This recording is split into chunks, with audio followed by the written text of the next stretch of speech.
کہ زیارت قبور بالاتفاق جائز ہے، اس میں کوئی دوسری رائے نہیں ہے۔ قبروں کی زیارت کے لیے حضور نے خود حکم دیا، فرمایا کہ کنت نہیتکم عن زیارت القبور فزوروها، میں تمہیں قبروں پر جانے سے روکا کرتا تھا۔ ایک زمانہ تھا حضور نے منع کیا، کیونکہ اس وقت مشرکین کی قبریں تھیں۔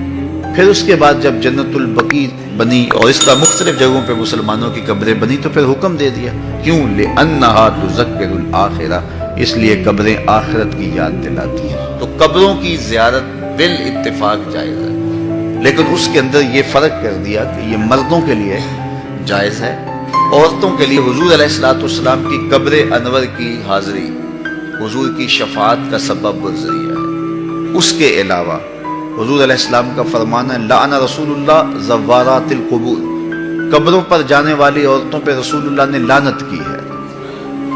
اور اس پر علماء نے لکھا ہے کہ جو فزوروہا کی اجازت ہے، کیا اس میں عورتیں شامل ہیں یا نہیں شامل ہیں؟ تو ایک کثیر طبقہ کہتا ہے کہ عورتیں شامل نہیں ہیں، اور جو ان کو شامل مانتا ہے اس کو بھی شرائط سے مانتا ہے۔ ایک تو محرم کے ساتھ جائیں، دوسرا وہاں اختلاط مرد و زن نہ ہو، اور تیسری شرط یہ ہے کہ عورتیں جزا فضا نہ کریں، واویلا نہ کریں، جس طرح عورتوں کے اندر جو ہے وہ صبر کی کمی ہوتی ہے مردوں کی نسبت۔ تو اگر ان شرائط کو پورا کیا جاتا ہے تو پھر جو ہے وہ مخصوص جگہوں پہ عورتوں کا چلے جانا قبروں میں جائز ہوگا، جس طرح والد کی قبر پہ جا رہی ہیں، والدہ کی قبر پہ جا رہی ہیں، لیکن ان شرائط کے ساتھ۔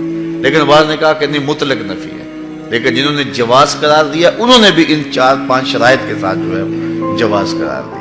باقی جو اختلاط مرد و زن جہاں ہوتا ہے اور محرم کے بغیر خواتین جاتی ہیں، جس طرح کہ ہمارے ہاں مروج ہے، اور یہاں بسوں کی بسیں بھر کر کے مختلف درباروں پر مزارات پہ جا رہی ہیں، اعلیٰ حضرت سے پوچھا گیا جائز ہے یہ نہیں جائز، فرمانے لگے مجھ سے یہ پوچھتے ہو جائز ہے، مجھ سے یہ پوچھو ان پہ لعنتیں کتنی برستی ہیں۔